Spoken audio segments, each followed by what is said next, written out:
Welcome to Story Lab. This week we're talking about kindness while we take a look at someone who brought light wherever he went. Huh. I thought my lantern was in here.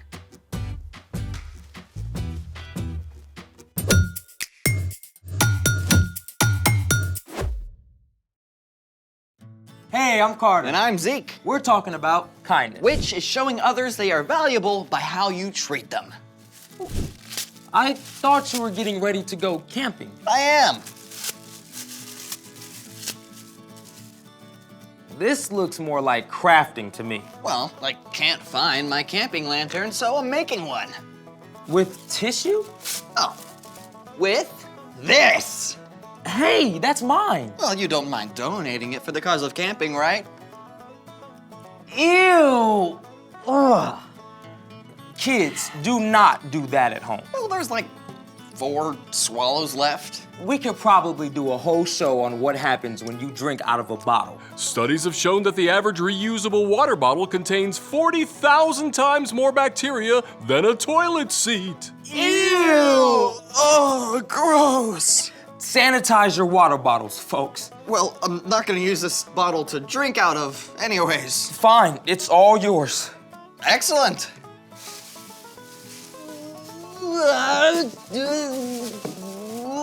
Ta-da!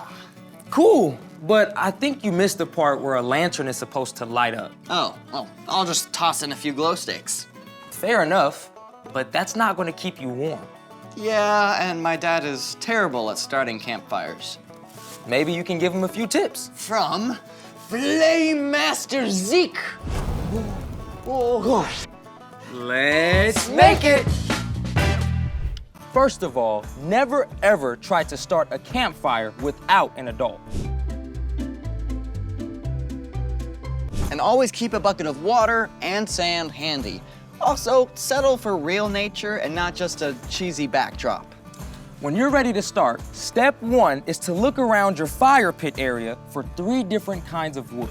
First off, you got tinder. That's small twigs, dry leaves, or pine needles. Then, some kindling. Larger sticks about less than an inch around. And we have more kindling that are just slightly above an inch. Finally, you've got fuel. Your fuel is larger pieces of split logs, branches, or even firewood that you can pick up at the store. What next? Next, it's time to build. Take a couple handfuls of tinder and pile them in your fire pit.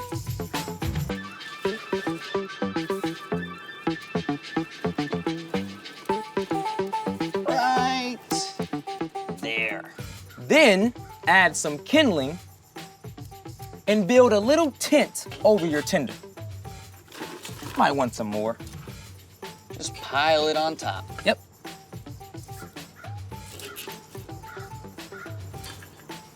How is that? You got it. Now it's time for a grown-up to bring out a match or a lighter. The dry twigs and leaves should light pretty easily.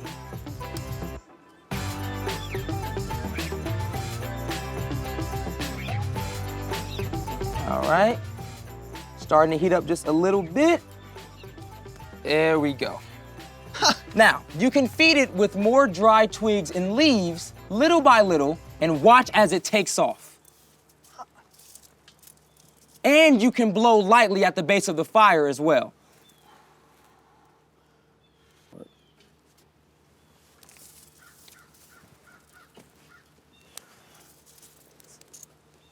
All right.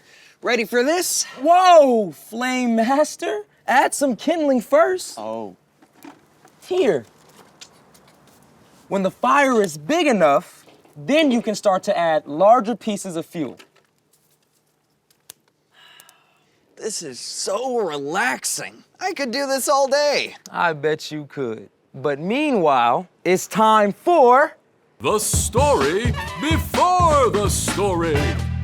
Today, we're in the book of Matthew. Matthew is one of the 4 books called the Gospels. These books tell stories from the life of Jesus. Matthew was written down by one of Jesus' followers, a tax collector whose life was turned upside down by his friendship with Jesus. Matthew recorded that when Jesus was about 30 years old, he began to travel from town to town, teaching and healing. Everywhere Jesus went, big crowds gathered. Some people were desperate to be made well. Others came to hear his teaching. Jesus didn't turn anyone away, even people who were considered outcasts, which is where our story starts. Take it away. Hey everyone, I am Brian. And hey, I've got a question for you. Have you ever wondered what God looks like? I mean, God is so incredibly awesome and amazing and glorious that people can't look directly at God. I mean, when Moses spent time with God on Mount Sinai, Moses' face shone so brightly afterward that he had to cover it. But God wants to be known. God wants to be in a close relationship with us, like a good friend. And that's the reason God sent Jesus. The Apostle Paul wrote that Jesus is the exact likeness of God. Jesus is God's Son. So when we look at the things Jesus said and did, we can know that this is what God is like. Jesus showed us what it means to love others like God does. And one of the most important ways that we can show love is through kindness. Now, it's easy to think of kindness as just, well, being nice, and that's part of it. But Jesus showed us that true kindness goes much deeper. Let's take a look at 3 different times Jesus showed kindness. One day, after Jesus finished teaching, a man with a skin disease threw himself on the ground at Jesus' feet. At that time, if you had a skin disease, there was no easy cure, so you had to stay away from everyone, even your own family. No one wanted to come anywhere near you, much less, actually touch you. The crowd around Jesus would have been horrified. Ew, get away. But the sick man was so desperate, he didn't care about the rules. Lord, if you're willing to make me well, you can do it. Instead of backing away, Jesus did the unthinkable. He reached out his hand and touched the man. I am willing to do it. Be clean. At once, the man was made well. His skin became completely clean and healthy. Through the kindness of Jesus, the man could now return to his family and friends. In fact, Jesus often spent time with those who were overlooked or considered unimportant, like children. Let's take a look at another time that Jesus showed kindness. Now, at this time, people didn't think kids had much value. So when some families brought their kids to see Jesus, his followers stepped in to stop it. You can't bother Jesus with a bunch of snotty-nosed kids. Yeah, Jesus is way too busy with important stuff. Jesus didn't see it that way at all. He stepped in to flip the situation upside down. Let the little children come to me. Don't keep them away. The kingdom of heaven belongs to people like them. Jesus didn't care what other people thought. He welcomed those kids, laying his hands on them and blessing them. He showed everyone around him how valuable children truly are. Finally, let's look at a third time that Jesus spent time with some unexpected people. Now, remember how Jesus invited Matthew, who was a tax collector, to follow him? Tax collectors were considered to be traitors to the Jewish people. But when Matthew invited Jesus to dinner, Jesus didn't hesitate to come. He spent time hanging out at a meal with tax collectors and other people who were looked down on for their wrong choices. Of course, the religious leaders were shocked. They demanded of Jesus' followers, "Why does your teacher eat with tax collectors and sinners?" Jesus heard what they were saying. Those who are healthy don't need a doctor.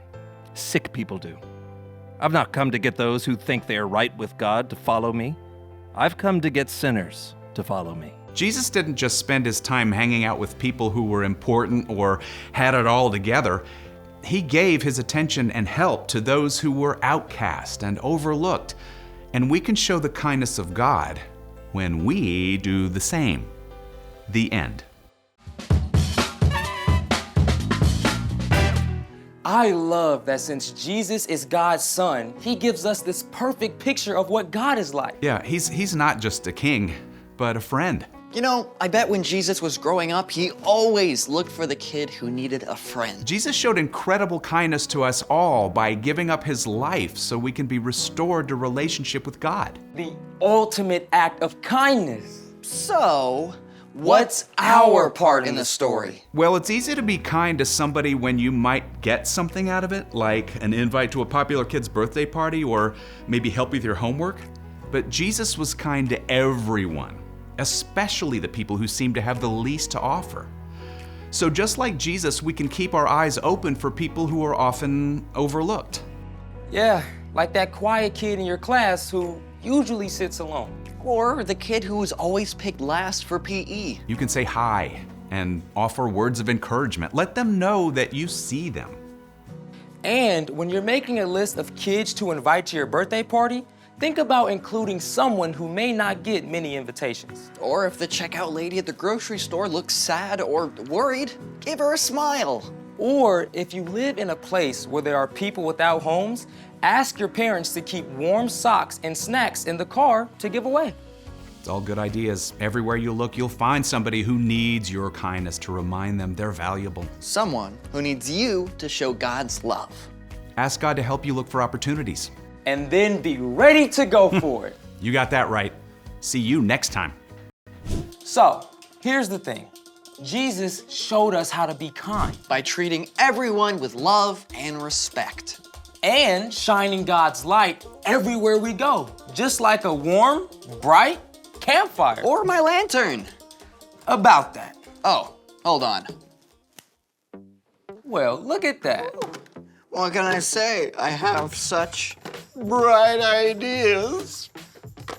Thanks for joining us in the Story Lab. See you next time. So it's like your own makeshift lantern. I know, I can like see everything. I don't know how to turn the lights back on. Snap. Oh, worked.